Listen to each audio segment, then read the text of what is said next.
అంతవరకు చెప్తాను టైం ఒకటి చెప్పిస్తే సరీష్ జనవరి తర్వాత వస్తాడు, ఈలోగా హ్యాపీగా ఉంటాడు కదా.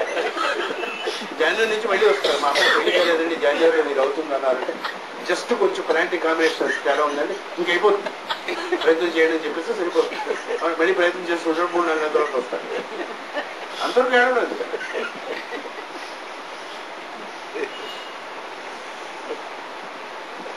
కదా. నిద్ర ఎలా పోతున్నాం, కళ ఎలా వస్తుంది. ఇవాళ నుంచి ఒక వారం రోజులు పడి దీన్ని ధ్యానం చేస్తాం. ఇవాళ నుంచే మళ్ళీ వారం రోజులు ధ్యానం చేసిన తర్వాత నిద్ర ఎలాగ వస్తుందో కళ ఎలా వస్తుందో మీకు తెలిసిపోయింది అనుకోండి. మీకు చెప్పలేదు అనుకోండి, రాలేదనమాట వచ్చేవాళ్ళని. పతంజలి చెప్పిన మార్గంలో యోగ సాధన చేయడానికే మనం సంకల్పించుకొని కూర్చున్నాం. సాధన మొదలుపెట్టాం. యోగం అనేటటువంటి దానికి మొట్టమొదటి ఆయన ఇచ్చినటువంటిది చిత్తవృత్తి నిరోధం. మళ్ళీ ఎందుకు ఇన్నిసార్లు చెప్తున్నాడంటే మర్చిపోతూ ఉంటాం కాబట్టి మళ్ళీ గుర్తు చేసుకున్నట్టు చెప్పిందే మళ్ళీ చెప్తుంటాడు అప్పుడప్పుడు అని అనిపించవచ్చు. రెపిటేషన్ అనేటటువంటిది వేదమునందు కానీ యోగమునందు కానీ చేసినటువంటిది అభ్యాసం అంటారు దాన్ని. అంటే తరచు దాన్ని ఒకసారి తలుచుకొని ముందుకు వెళ్తూ ఉండాలి. చేత మొదట్లో ఒక 5 నిమిషాల పాటు అంతా ఎంతవరకు అయినటువంటి చాలా బ్రీఫ్గా మనం చెప్పుకుంటాం.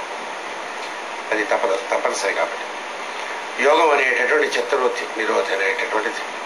చిత్తవృత్తి అంటే ఏంటంటే అనేక రకములైనటువంటి ఆలోచనలతో మనం కాకుండా ఇతరముగా బతుకుతాం.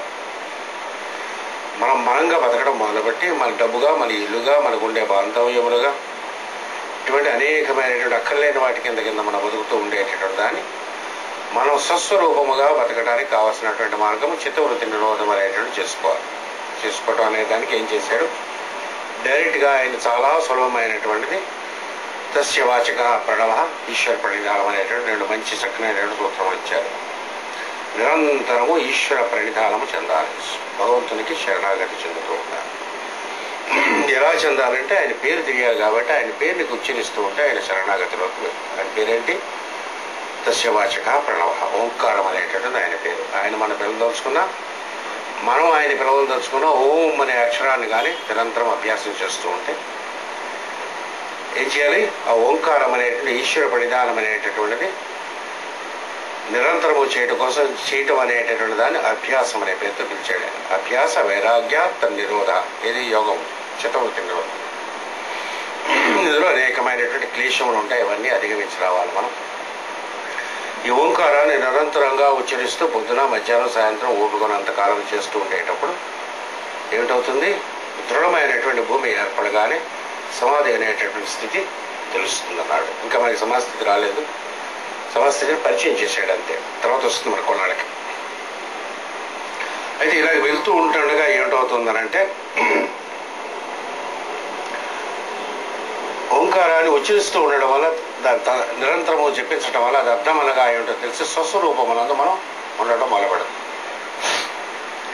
ఇలాగ అభ్యాసం చేయడానికి మొదలుపెట్టిన తర్వాత కూడా చాలా రకములైనటువంటి విఘ్నములు అనేటువంటి మనకు వస్తూ ఉంటాయి, తప్పదన్నాడు.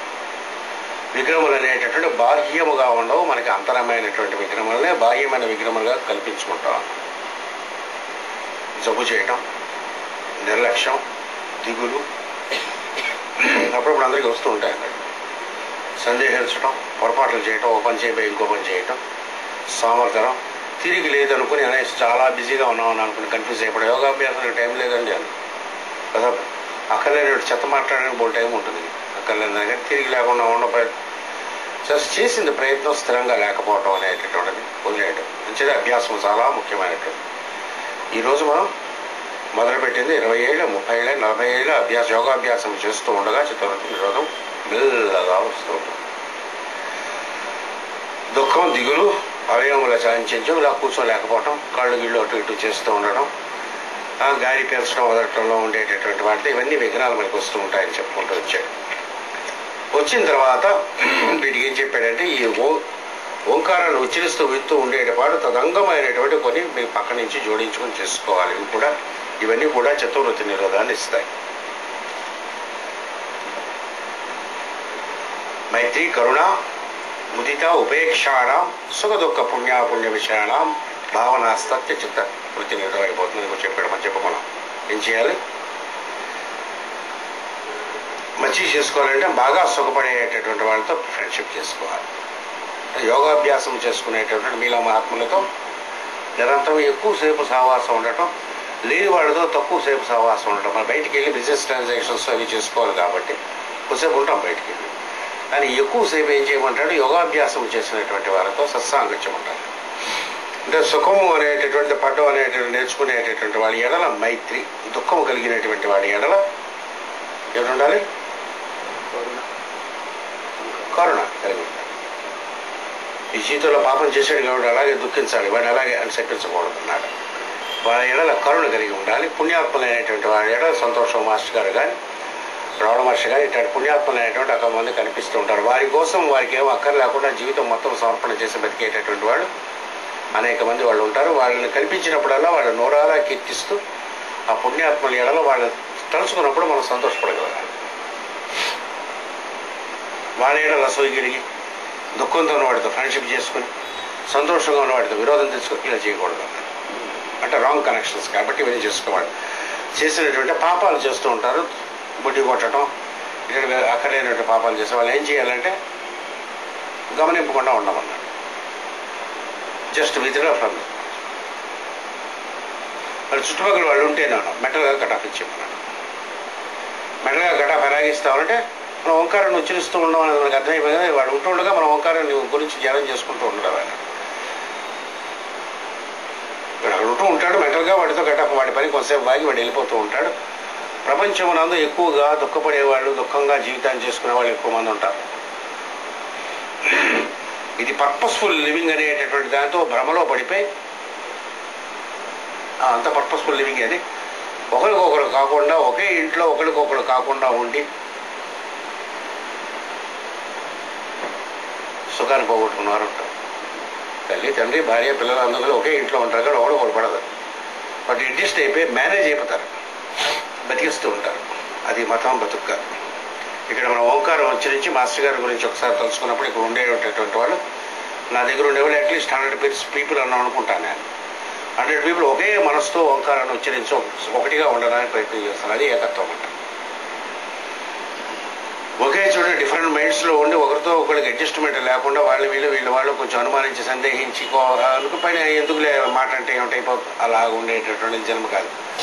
అది జీవితంలో చాలా పర్పస్ఫుల్ లివింగ్ అనేసి ఉద్యోగం చేస్తున్నాం అనేసి వ్యాపారం చేసుకుంటున్నాం అని నిరంతరం కష్టపడుతూ తన కోసం స్వార్థం కోసం ఇతరులను పోగొట్టుకుని పనిచేసేటటువంటి కొంతమంది ఉంటారు. సుఖం కాదు. భౌతికమైన దేహములు సెపరేట్గా ఉన్నా సరే అందరూ కలిసి ఒకటిగా ఉండడం అనేటటువంటిది మొట్టమొదటిగా ఈ భూమి యందు అభ్యాసం చేయించడానికి ప్రయత్నం చేసిన వాడు శ్రీకృష్ణుడు. ఫస్ట్ టైం అటెంప్ట్ చేసింది. దాన్నే బృందావనం అనే పేరుతో పిలిచాడు. బృందం అంటే గ్రూప్, ఆవనం అంటే పిలవడం. అసలు బృందావనం అంటే అక్కడున్న గ్రూప్స్ అన్నీ కూడా ఒకే మైండ్లో ఉండేటట్టుగా చేయడం కోసం ఆయన ఫ్లూట్తో గోపికలను అనేటటువంటి ఆకర్షించి ఒకే ఒక్క రకముగా ఉండేటట్టుగా ఏకత్వమును తీసుకొచ్చాడు. దాన్ని ఏకాంత సేవ అనేటట్టు పరమపవిత్రమైన సేవగా చెప్తారు. తర్వాత మనకి 2-3 పాదములు ఎందుకు వీటి యొక్క ఏకాంత సేవ అనేటువంటి దాని యొక్క అభ్యాసం ఎంత సుఖముగా ఉంటుందో తెలుస్తుంది. భగవంతుడితో మనం కలిసి ఒకటిగా ఉంటాం నిరంతరం. అది ఎలా పాసిబుల్ అంటే నిరంతరం భగవాన్ యొక్క ప్రెజెన్స్. భగవంతుడు అక్కర్లేకపోతే మనకి అంత భగవంతుడు అంత లెవెల్ మనకి అక్కర్లేదు. మన మాస్టర్ గారితో ఉండే ప్రెజెన్స్ చాలు మనకి. మాస్టర్ ఈకి గారి యొక్క ప్రెజెన్స్ ఉంటే చాలు. అసలు మన లెవెల్ కాదు. ఎవడో భగవంతుడు ఎవడో తెలివి కూడా తెలియదు మనకి. అయితే సివి గారు